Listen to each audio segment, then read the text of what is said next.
Welcome all students. This video is specially for class 10th students. तो जो मेरे class 12th के subscriber हैं वो ये वीडियो अपने क्लास 10th के जूनियर्स के साथ में शेयर कर सकते हैं. अगेन जैसा हमने क्लास 12th की सीरीज़ बनाई है प्रीवियस ईयर क्वेश्चंस की, वैसे ही हम क्लास 10th की भी बनाएंगे बेटा. तो आज हम क्लास 10th के लिए इलेक्ट्रिसिटी चैप्टर के प्रीवियस ईयर क्वेश्चंस को डिस्कस करेंगे बेटा.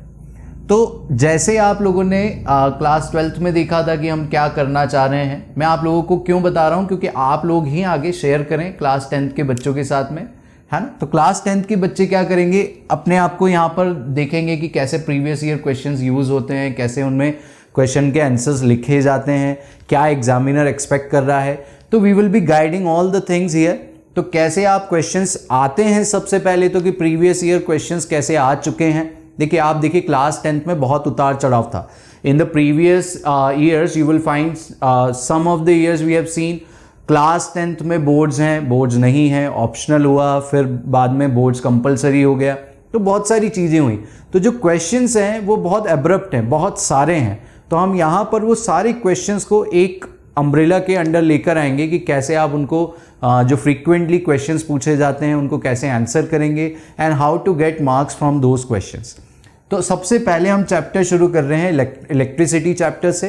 ये आपके एनसीईआरटी का चैप्टर नंबर 12 है और फिजिक्स के लिए आपके टर्म 1 का एक फर्स्ट चैप्टर होता है फिजिक्स सब्जेक्ट के लिए.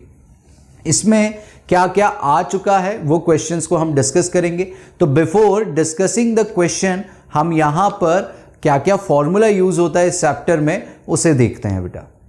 चलिए, तो फॉर्मूले जो यूज हो रहे हैं बेटा वो हमने यहाँ पर आपके सामने लिखकर दिखाए हैं. एक बार आप इसको बिल्कुल, या तो आप इसका स्क्रीनशॉट ले सकते हैं या फिर आप इसे अपना वीडियो को पॉज करके आप अपनी कॉपी में से नोट डाउन कर लीजिए. मैं साइड में हो जाता हूं थोड़ा सा, लेकिन नोटेड डाउन बेटा.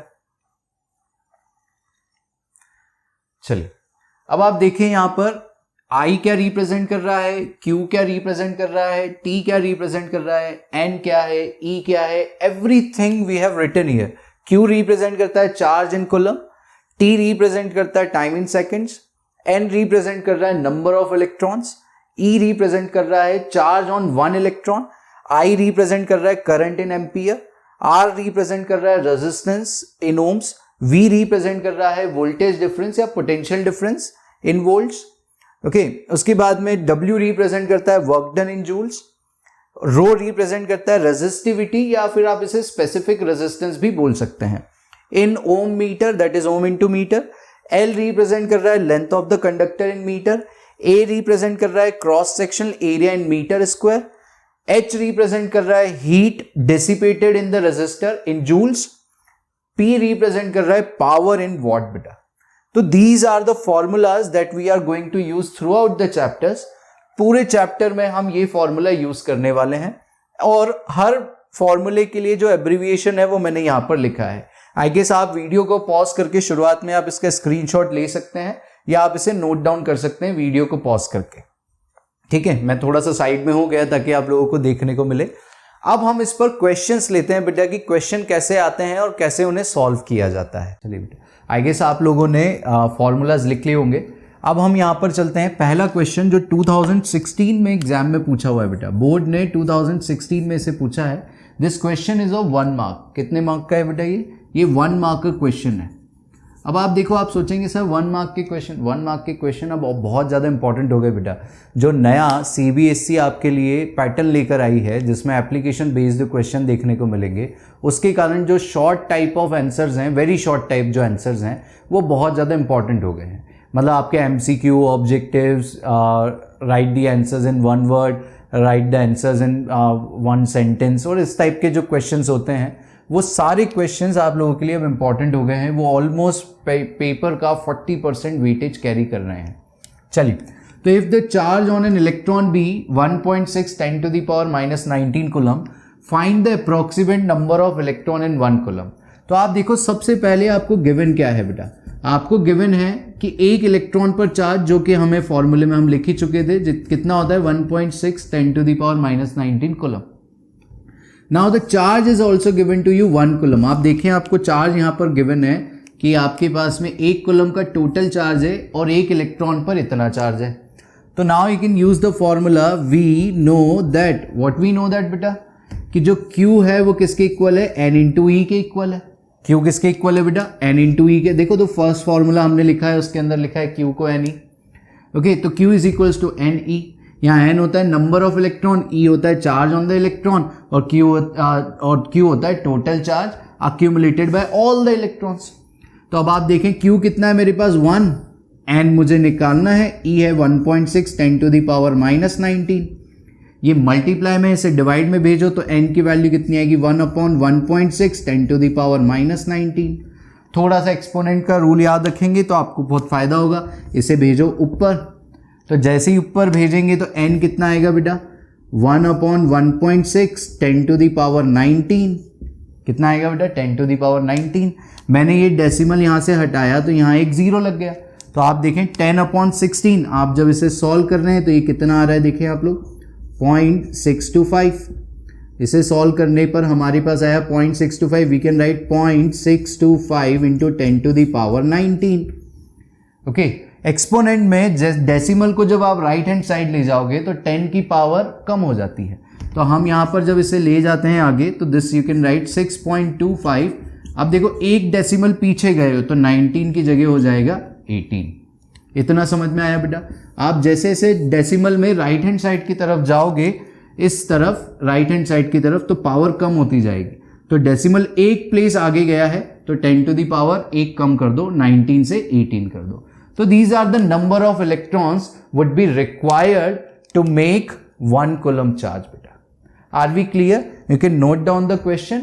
हम फिर अगला क्वेश्चन इस पर डिस्कस करते हैं। Now will move to the next question बेटा। List any two factors on which resistance of a conductor depends, है ना। ये भी 2016 का क्वेश्चन है। ये भी आपको 1 मार्क में ही पूछा गया क्वेश्चन है। दिस इज ऑल्सो 1 मार्क का क्वेश्चन। बट मैं आपको यहाँ पर एक और चीज़ बता दूँ कि ये जो 1 मार्क का क्वेश्चन है ये 3 मार्कर क्वेश्चन भी बन सकता है। और एक्चुअल में हम अभी जब 3 मार्कर की कैटेगरी पर आएंगे तो आपको ये क्वेश्चन फिर से देखने को मिलेगा इन कैटेगरी ऑफ 3 मार्क।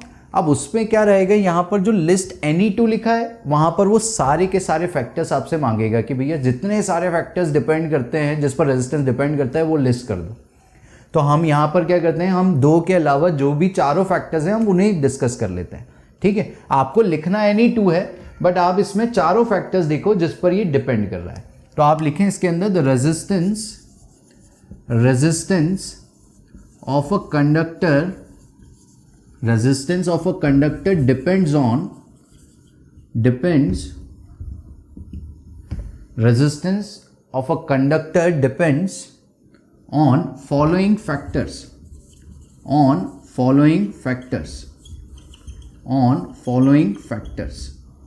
ठीक है। सबसे पहला फैक्टर आता है हमारे पास में बेटा, दैट इज length of the conductor. Length of conductor ये हमने हमारे फॉर्मूला भी जो बनाया है R equals to rho L by A, वो इसी फॉर्मूले से हमने इसी रिलेशंस को यूज़ कर बनाया हुआ है। तो आप देखें length of the conductor, length of the conductor की अगर हम बात करें तो लिखें आप इसमें resistance of a conductor is directly proportional to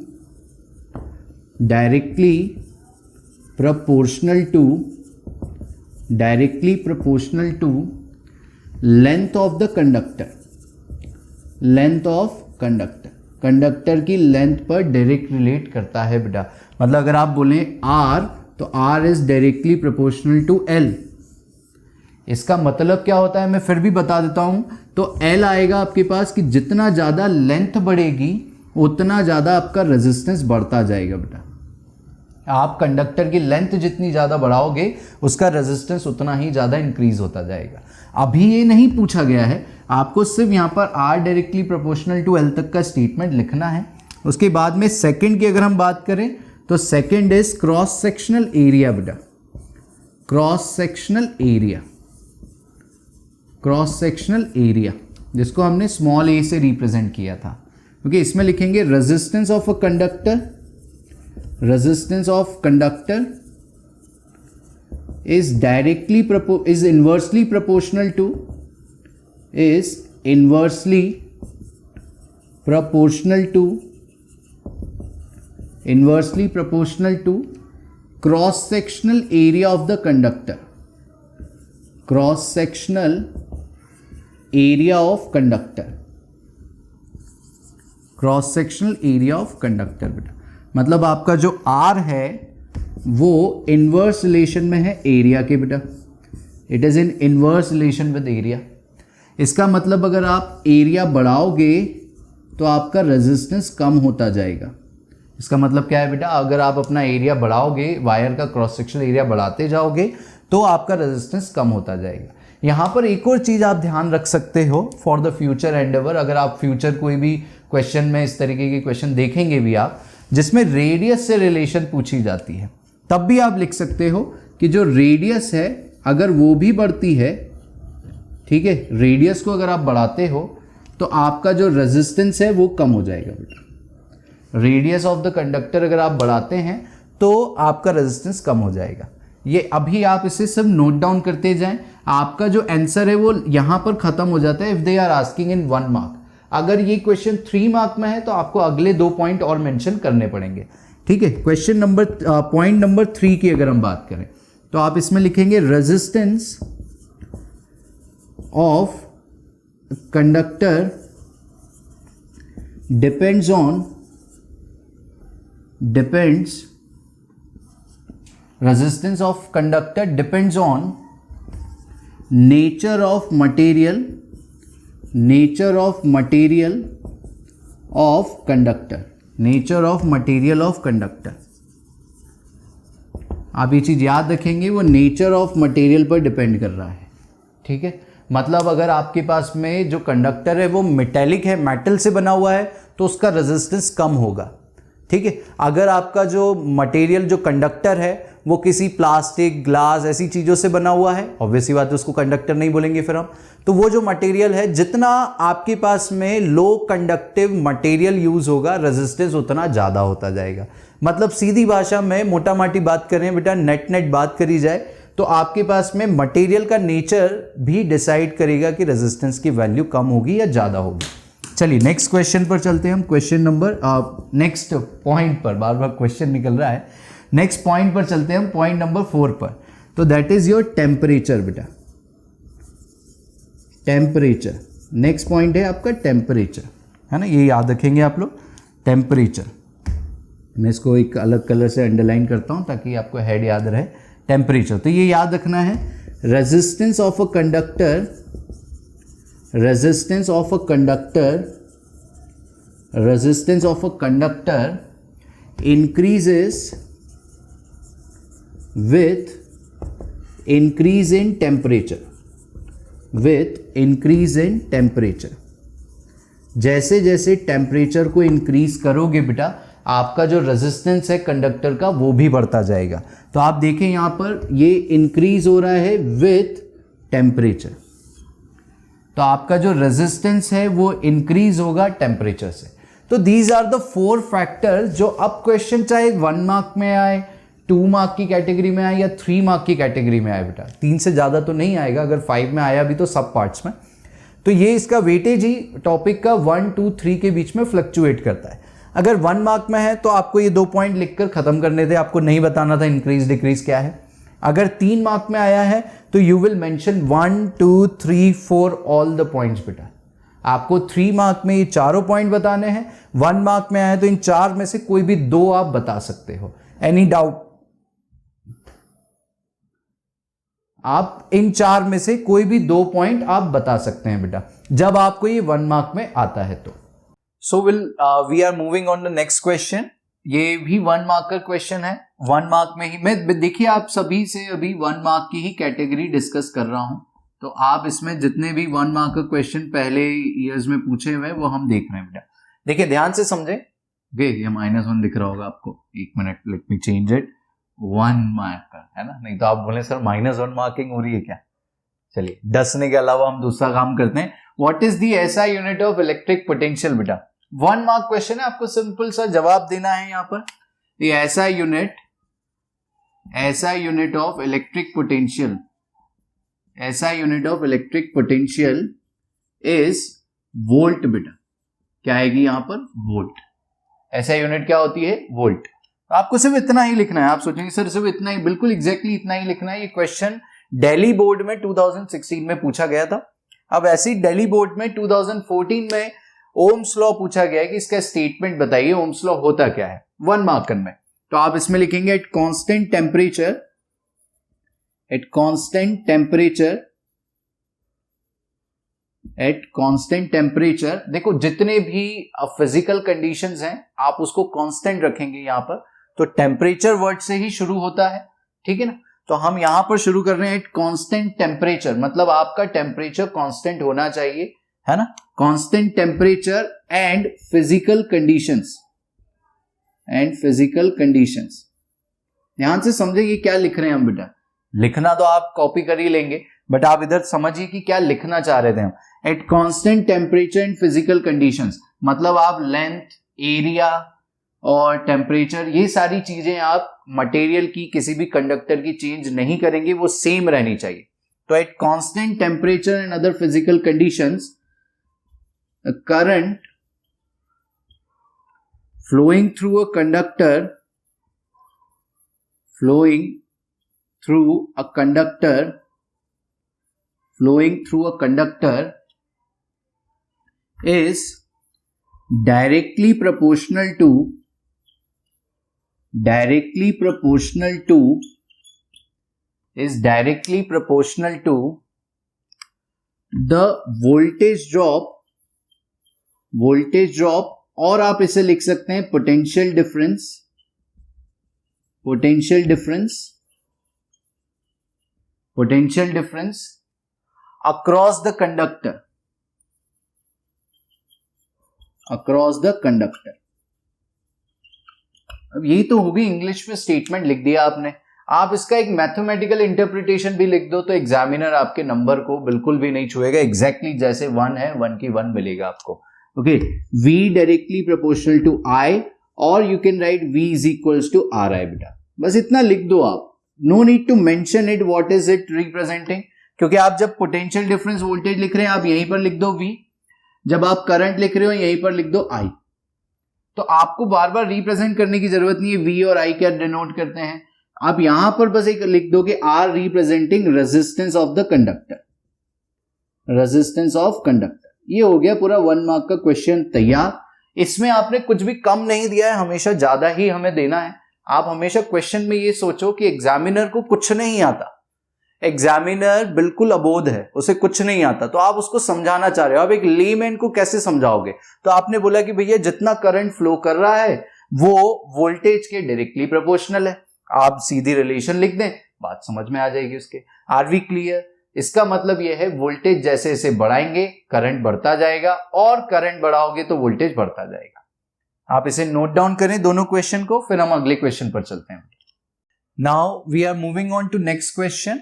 आप देखिए ये रीजनिंग क्वेश्चंस हैं आपके। Mention any one reason why tungsten is used for making filament of electric lamp बेटा।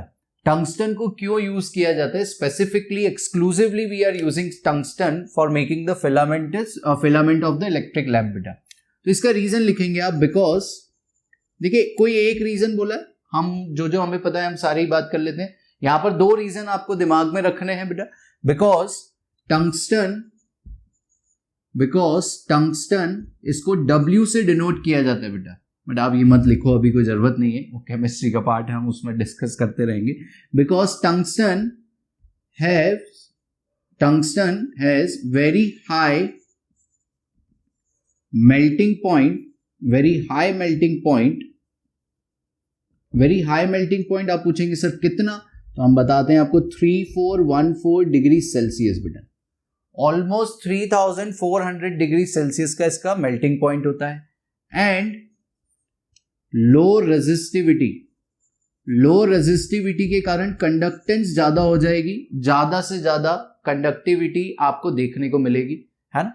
चलिए, तो these are the 2 reason for which the tungsten is used. तो tungsten exclusively use क्यों हो रहा है? मेन रीजन तो यही है बेटा, हाई मेल्टिंग पॉइंट। क्या है आपके पास में? High melting point. चलिए नेक्स्ट क्वेश्चन पर आते हैं। This question was asked in 2015 के बोर्ड एग्जाम में क्वेश्चन पूछा गया था। आई गेस आपको समझ में आया होगा, बहुत सिंपल वन लाइनर क्वेश्चन है कि आप टंगस्टन को इस्तेमाल क्यों कर रहे हो, क्योंकि टंगस्टन के पास में दो चीजें ऑफर करता है टंगस्टन, एक तो हाई मेल्टिंग पॉइंट और दूसरा लो रेजिस्टिविटी। अब आपके दिमाग में अगर क्वेश्चन आता है कि लो रेजिस्टिविटी क्यों यूज, लो रेजिस्टिविटी से क्या फायदा होगा, लो रेजिस्टिविटी क्या होती है, तो आप प्लीज कमेंट बॉक्स में लिखें अपने डाउट को, हम उसे फिर अगली क्लास में डिस्कस भी करेंगे बेटा। अब देखें आप, why do we use copper and aluminium wire for transmission of electric current. हम यहां पर कॉपर और एल्यूमिनियम वायर को क्यों यूज करते हैं बेटा, तो आप इसमें भी रीजन देखेंगे, ये वाई के साथ है तो बिकॉज से शुरू कर सकते हैं आप क्वेश्चन को, बिकॉज कॉपर एंड एल्यूमिनियम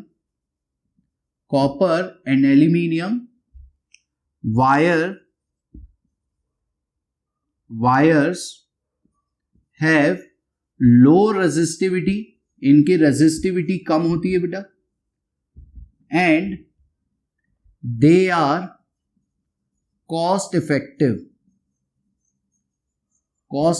बेटा। कॉस्ट इफेक्टिव वर्ड क्यों डाला मैंने, अगर आप बोलेंगे क्वेश्चन को ध्यान से देखें तो अभी तो सिर्फ कॉपर एल्यूमिनियम की बात करी जा रही है, and we have written low resistivity. Low resistivity की मतलब अगर आप बात समझ पा रहे हैं यहां पर, तो you can see this thing, अगर सिल्वर और गोल्ड की बात करें तो वो भी लो रेजिस्टिविटी ऑफर करते हैं, और बल्कि इन दोनों से बेटर आपको कंडक्टिविटी देखने मिलेगी। जितना कम रेजिस्टिविटी बेटा उतना अच्छा कंडक्टर, तो जितनी कम कंडक्टिविटी उतना अच्छा, जितना कम रेजिस्टिविटी उतना अच्छा कंडक्टर। तो मतलब सीधी सी बात है, यहां सिल्वर और गोल्ड लिख लेते हैं आप सर, वो तो बेस्ट होते हैं इस मामले में, लेकिन you just see to it they are not cost effective.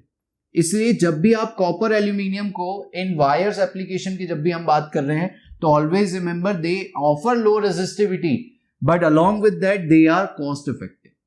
That's why we are using copper and aluminum. अगर सिल्वर और गोल्ड भी हमारे पास कॉस्ट इफेक्टिव होते बेटा, तो we will be using only those silver and gold wire ही आपको देखने को मिलते हैं, बट वो ऑब्वियसली नहीं मिलेंगे, है ना। क्यों नहीं मिलेंगे, क्योंकि वो कॉस्ट इफेक्टिव भी नहीं है। इतना समझ में आया है। अगर कुछ नहीं समझ में आता है आपको, अगर फिर भी कोई डाउट्स बनते हैं, तो प्लीज आप कमेंट बॉक्स में लिखें, हम इसे और आगे डिस्कस करेंगे बेटा। चलिए बाय। आप मेरे वीडियोस को लाइक, शेयर और सब्सक्राइब करें, अपने दोस्तों के साथ शेयर करें। हम इस पर्टिकुलर टॉपिक को और आगे लेकर जाएंगे, और इसमें 1 मार्कर के अलावा हम 2 मार्कर, 3 मार्कर, 4, 5 इस कैटेगरी में देखेंगे बेटा। 4 मार्कर तो साइंस में आया नहीं है, इस साल पेपर में इंट्रोड्यूस हुआ है एप्लीकेशन बेस्ड में, तो हम वो सारे आप लोगों को क्वेश्चंस यहां पर डिस्कस करके दिखाएंगे बेटा।